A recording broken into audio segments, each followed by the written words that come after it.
இந்த test மேட்ச்லாம் night watchman அப்புறம் வந்துட்டு ஆஃப்டர்நூன் செக்யூரிட்டி அப்படின்னு அனுப்புவோம்ல சார். அந்த மாதிரி வந்துட்டு வாஷிங்டன் சுந்தரம் மேல அனுப்புறாங்க. இந்த மாதிரி ஒரு மேட்ச்ல அப்படி அவர் ஸ்டெபிலைஸ் பண்றதுக்காக அவரை மேல அனுப்புறது, அந்த 11 பால் 11 ஓவர் அடிச்சார்ல, அத வந்து அது கரெக்ட்ன்னு நினைக்கிறீங்களா? அது fast bowling was is very good. Fast பவுலிங்ல he goes across and scoops the ball to fine leg, long leg, six அதெல்லாம் ப்ராப்ளம் ஆடுறாரு. ஓவர் கவர்ஸ் பியூட்டிஃபுல்லா எல்லாம் பண்றாரு. ஸ்பின் அந்த அளவுக்கு ஒரு நாள் அடிக்க முடியலன்னு என்னோட ஃபீலிங். அதனால அவர் அந்த இடத்துல கொண்டு வரதுக்கு என்ன பொறுத்த வரைக்கும் டூபே ஆர் ஹர்திக் பாண்டியா ஹையர்ல வரணும். யாரோ ஒருத்தர் ஃபார் த ஃபர்ஸ்ட் ஒரு செகண்ட் விக்கெட் அவங்க வந்துடணும்னு நான் நினைக்கிறேன். உங்களுக்கு ரைட் ஹேண்ட் ஹிட்டரே இல்லை பஸ் டீம்ல பாத்தீங்களா?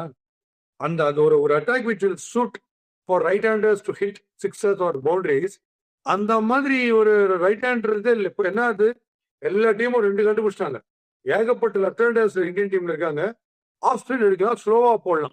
ஸ்லோவா போட்டா கஷ்டப்படுறாங்க. கால்குலேட் பண்ணாம ஒரு மைண்ட் யூஸ் பண்ண இஷ்டத்துக்கு ஆடுறாங்க, பிரெயின் யூஸ் பண்ணாம. அப்படிங்கிறத ஸ்லோவா கண்டுபிடிச்சாங்க.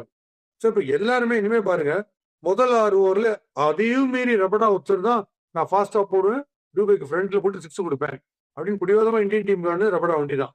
இது அத்தனை பாருங்க, மகாராஜா பிரில்லியண்டா அதே மாதிரி வைட் அவுட் ஜாஸ் stump back foot Hardik Pandya திருப்பி கவலாஸ் மிட் ஆஃப் அவுட் அது பிடிச்சிட்டாங்க.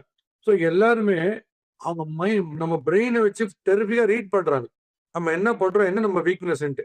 ஸோ இந்த லெஃப்ட் ரைட் பேட்டிங் ஆர்டர் அன்பர் கிளியர் இதை கொஞ்சம் சேஞ்ச் ஒன்று வேணும். இல்லை ஒரு ரைட் ஹேண்டர் உள்ள இருக்கணும். மேபி சஞ்சு இருந்தாலும் லெஃப்ட் ரைட்டுன்னு மாறி மாறி வந்தாதான் ஃபீல்ட் பிளேஸ்மெண்ட்டுக்கும் டயர்ட் ஆகும். கொஞ்சம் மாற்றணும். போடுற போலருக்கு தலைவலி, லெஃப்ட்டுக்கு போடுறோமா ரைட்டுக்கு போடுறோமா, யாரோட ஸ்ட்ராங் பாயிண்ட் எது, அது மாதிரி அது இல்லாததுனால நிறைய ரைட் ஹேண்டர்ஸ் வர மாதிரி நிறைய லெஃப்ட் ஹேண்டர்ஸ் வந்தது. That's what I feel.